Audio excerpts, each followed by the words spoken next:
Hello everyone, I am Priyanshi and आज आप लोग को मैं बताऊंगी यहाँ पे कि एक गवर्नमेंट नर्सिंग ऑफिसर कैसे बने।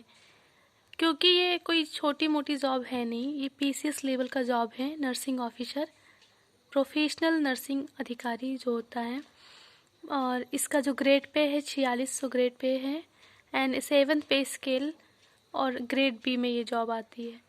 तो ये इस जॉब के लिए प्रिपरेशन स्ट्रैटेजी तो बहुत ही ज़रूरी है। सबसे पहले तो प्रिपरेशन स्ट्रैटेजी हमारा इस प्रकार होना चाहिए। दिसंबर ख़त्म होने वाला है, 2022 जैन स्टार्ट होने वाला है। तो अगर आप 1 जैन से या फिर आज से ही आप अपनी पढ़ाई शुरू कर देंगे तो आप बहुत ही जल्दी एक government nursing officer 4600 grade pay की जॉब पा जाएंगे। तो बस ज़रूरत है कुछ रूल्स की, तो आप लोग देख लीजिए। सबसे पहले आपको क्या है कि कॉन्फिडेंट होना है। बी कॉन्फिडेंट, हमेशा अपने आप पर विश्वास रखिए कि आपका हो जाएगा एंड आप कर सकते हैं। उसके बाद है फोकस ऑन योर गोल। जो भी आपका गोल है, जैसे कि अगर आपको नॉर्सेट निकालना है, एम्स में जाना है, या फिर कोई स्टेट लेवल पे आपको जॉब चाहिए, या सेंट्रल गवर्नमेंट जॉब चाहिए, रेलवे में जाना है, ईएसआईसी में जाना है, तो उसके लिए आपके गोल को आपको फोकस करना पड़ेगा। हालांकि सारे एग्ज़ाम्स में कुछ एक ही सिलेबस है, पर फिर भी आपको एक गोल पे फोकस करना है। जो भी आपको चाहिए अपने रूम में एक पेपर में, A4 साइज़ पेपर में लिख दीजिए, जैसे कि नॉर्सेट 2022 लिख के चिपका दीजिए आप, और उसको देखिए, उससे आपको थोड़ा सा मोटिवेशन मिलेगा। 3rd नंबर पे है कंसिस्टेंसी। कंसिस्टेंसी मीन्स होता है कि आपको रोज़ पढ़ना है, चाहे आप 1 घंटे पढ़ें, 2 घंटे पढ़ें, 3 घंटे पढ़ें, लेकिन ज़रूर पढ़ें। और उसको मतलब टॉपिक वाइज पढ़िए, टाइम वाइज नहीं पढ़ना है। टॉपिक जैसे कि अगर आपने एक टॉपिक उठाया नर्वस सिस्टम, तो नर्वस सिस्टम आपको ख़त्म ही करना है, ऐसा नहीं कि जल्दी से उठ जाए। या फिर नर्वस सिस्टम का कोई 2-3 डिजीज़ है, आप पढ़ लीजिए 2-3 डिजीज़, जैसे कि आपका हो गया ब्रेन ट्यूमर, हो गया आईसीपी, हो गया जीसीएस, हो गया। तो 2-3 टॉपिक कंप्लीट स्टडी करके ही उठिए, बीच में मत उठिए। And consistency is very important. 4th one is है developing a study plan and schedule.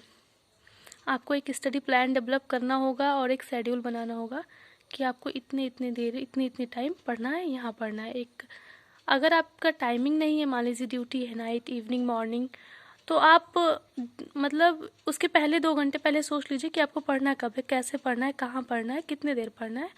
तो ये आप प्लान करते रहें, आप डेली भी प्लानिंग कर सकते हैं। And positive pampering in the sense, positive pampering means health diet, healthy diet, कि आपको हेल्दी डाइट लेना है, जैसे कि आपको फ्रूट्स लेना है, जूस लेना है, खाना खाना है, दाल चावल सब्जी। अनहेल्दी डाइट नहीं लेना है, स्नैक्स वगैरह थोड़ा कम कर दीजिएगा।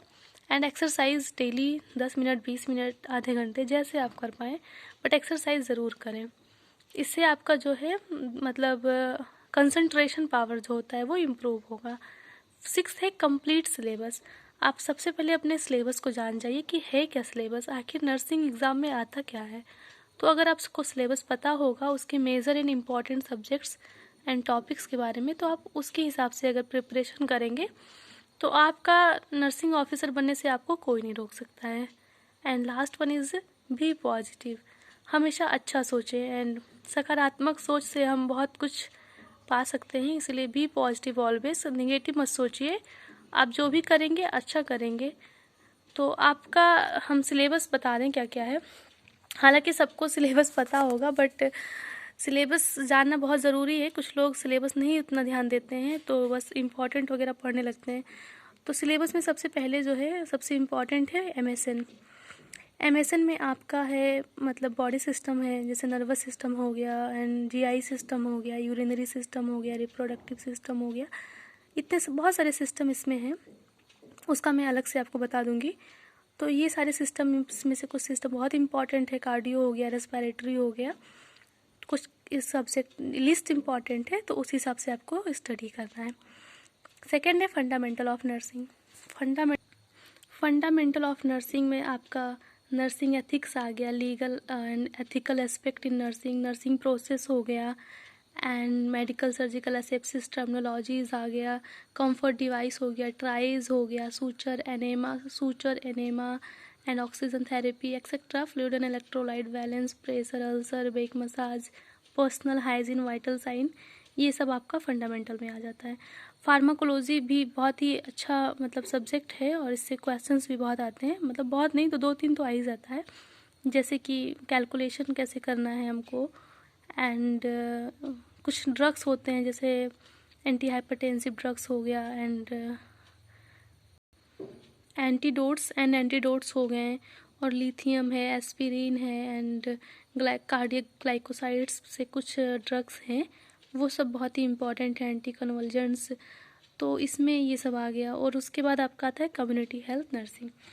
तो कम्युनिटी हेल्थ नर्सिंग से भी क्वेश्चंस आते हैं काफ़ी, तो उसमें भी आपका लेवल ऑफ हेल्थ केयर आ गया, इंडिकेटर्स हो गया, एंड सस्टेनेबल डेवलपमेंट आ गया, एपिडेमियोलॉजी, MMR आ गया, epidemiological method, triad, surveillance, monitoring, immunity, cold chain, and बहुत सारे इसमें जो भी हैं topics important, under 5 clinic, MSCH, RCH, abortion वगैरह इसमें आ जाता है, तो वो सब चीज़ें इसमें इंपॉर्टेंट है।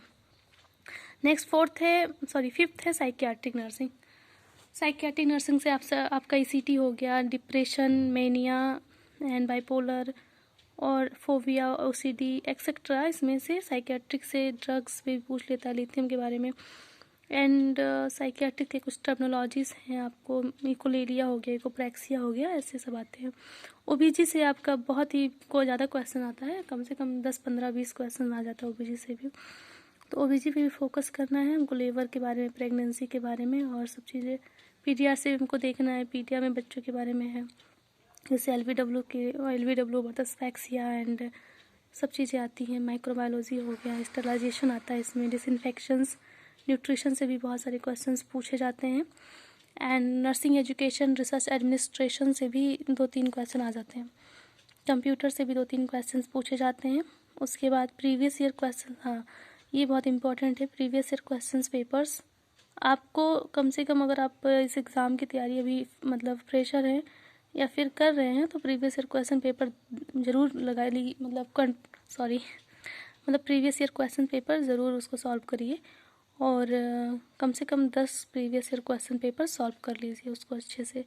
उसके बाद जो भी थ्योरी पढ़िए उसका प्रैक्टिस करिए questions, and practice questions is very important. आप थ्योरी पढ़िए, उसके बाद क्वेश्चंस को प्रैक्टिस करिए। अगर कोई टॉपिक आपने जैसे फ्लूइड एंड इलेक्ट्रोलाइट आपने पढ़ा है थ्योरी, तो उसका प्रैक्टिस क्वेश्चन बहुत ज़रूरी है। एंड ऑल लास्ट में है कि बिलीव इन योर सेल्फ, ये वेरी इंपॉर्टेंट है।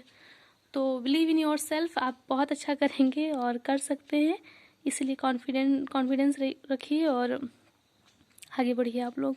Thank you so much.